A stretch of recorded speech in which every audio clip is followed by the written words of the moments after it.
Magluto tayo ng munggo. Ginis ako munggo. Tapos lagyan natin siya ng alugbati.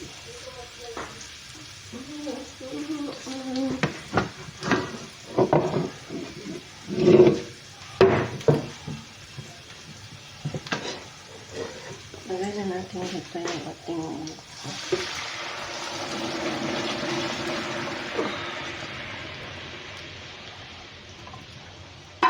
Aray ko. Okay na to.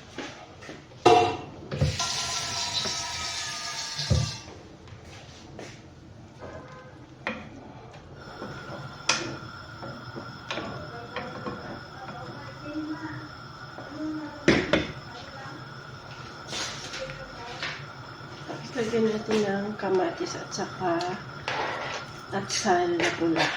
Susunod po.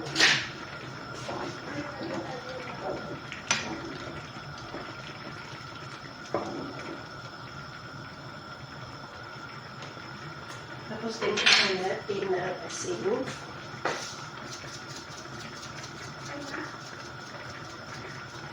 Tapos bitsin. Paminta. Ito lang yung lagay ko at saka isang magic cube.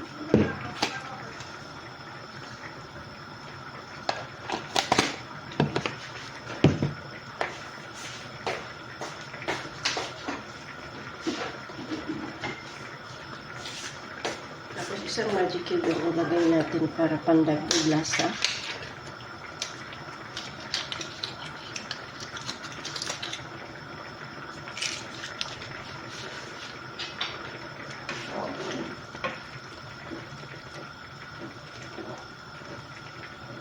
Ayan, natikman natin hanggang sa matuna yung magic. Okay na to sa akin.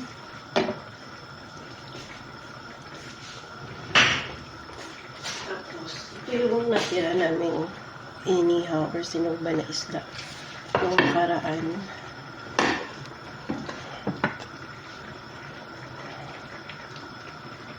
So, ilagay ko siya dito para dagdag lasa. Kasi kunin ko lang ang mga tinik.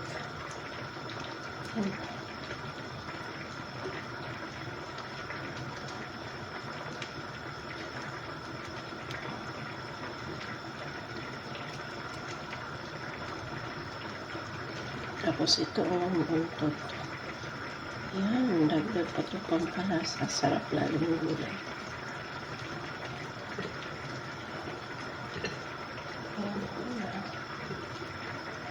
Walang katipid dito. Kailangan diskarte sa pagkain. Ulam. Kasi mahal ang isda dito sa Saudi yung malaking isda. Ito yung tulingan, mahal to.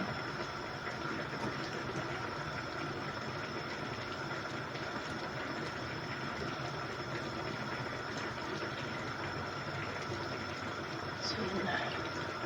O, diba? So, hindi natin itatapon yung mga inihaw na may matira kasi sarap pa yan gulayan. Hindi ulam na yan. So, tingnan nyo yan. Ang gusto na.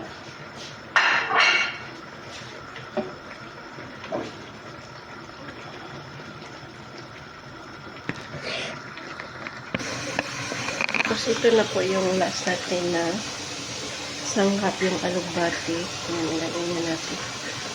Kasi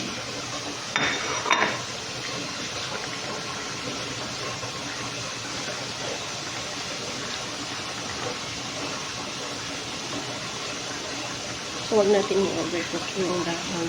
Kasi mas masasaktan siya kung half cook lang siya. Yung pag kinakain mo, crunchy siya. Pag once nag-change na yung color ng dahon, pwede na natin patayin. Yan. Thank you for watching. Kain na tayo.